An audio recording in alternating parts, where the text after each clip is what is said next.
What's up, everybody? Welcome back to another episode this week on Learn to Love You. My name is Laure, and this week's episode is called Don't Just Want Better, Choose Better. Now, we all want to have a good year this year in 2025. No one's sitting there wishing for a year of doom and gloom and misfortune.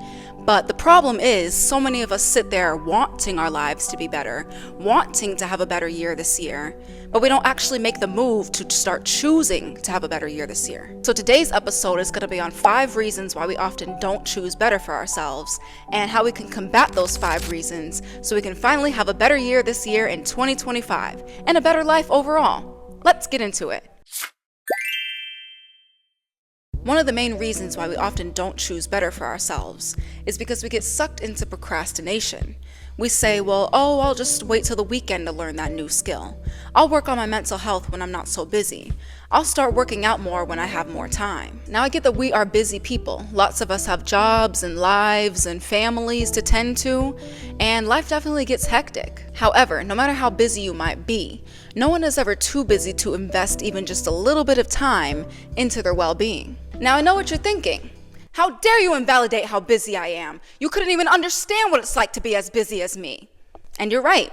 I don't know you personally, and I don't understand how busy you are, but I do have a right to assume that you're probably not as busy as you claim to be. I want you to think about what you do during your free time. Those days off, those gaps between your tasks. What do you fill those hours with? Now, a lot of us tend to fill those hours with mindless things.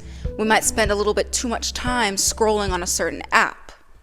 Now you know exactly which one I'm talking about, so don't even play with me. But there's no judgment though. I know that capitalism has literally drained our culture so much so, to the point where people don't even have the energy to do anything else other than scroll at the end of the day. So I understand if you don't have the energy to do anything else. But if you do have that energy, and you're spending all your time scrolling, then you're wasting that precious energy and that precious time that you could be using to create something amazing, or to propel your life forward. We fail to see that our free time is actually one of our greatest gifts, and a double-edged sword at the same time.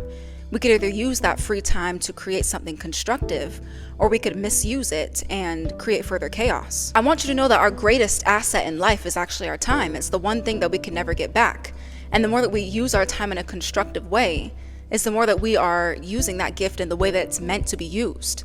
But if we waste it, then we're wasting something that not everybody has. We don't all have the same amount of time here. And many of us hold off on things because we feel like it's not the right time to start doing something. We feel like we need an incentive or something else to push us to start doing something. But a lot of the time, this mentality leads to us not taking action until a crisis ensues, or we desperately need to do something. We only choose to start working on our mental health after the mental breakdown.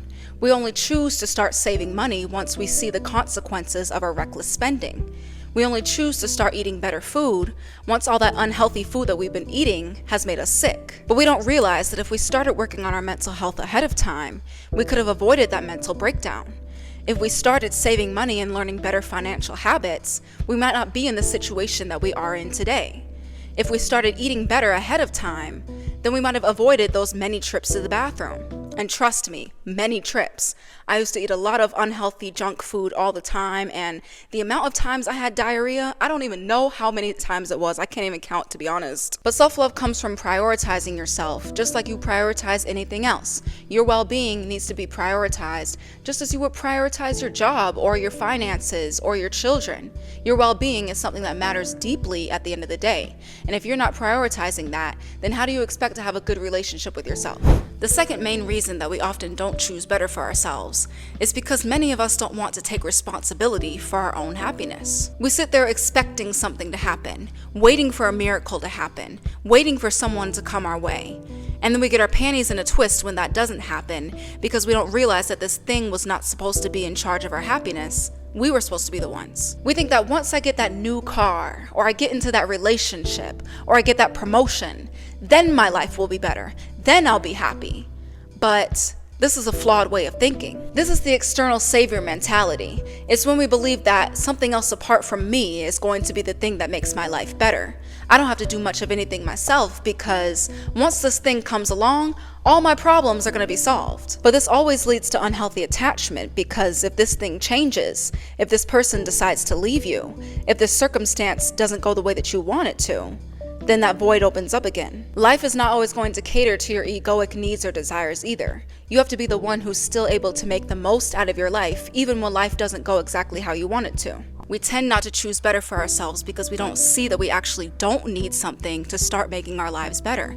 We don't need that person to come along. We don't need that circumstance to change. We can change right here and right now with what we currently have. Third reason here, most of us don't choose better for ourselves because we're actually afraid of what it might mean if we started to do so. Many of us are afraid of snakes, spiders, clowns. Don't even get me started on the clowns, goodness gracious. But a main fear that many of us carry as humans is the fear of change. You might be afraid to choose a better reality for yourself because you realize that that involves leaving behind the old things, behaviors, and people that you were familiar with. Even if those things or people are toxic, they still brought you a sense of familiarity and comfort. And one of the biggest traps that we fall into as humans is the trap of comfort. We don't want to choose better because we're afraid that change will mean losing what is comfortable.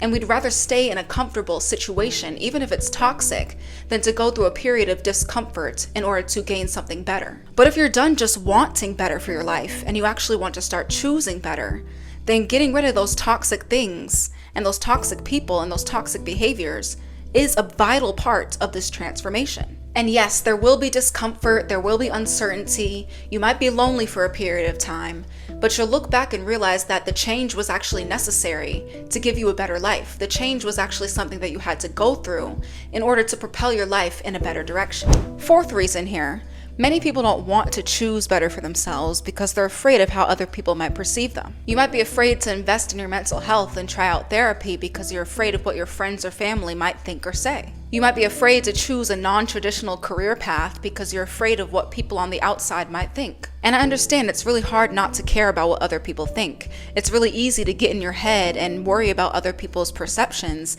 and not make changes because you're afraid of what people might think. However, if the people around you are not supporting you in creating a better life for yourself, then those people are not worth being in your inner circle. If someone is trying to keep you stuck and is trying to diminish your efforts at creating a better and healthier life for yourself, you have to ask yourself if this person actually cares about your well-being.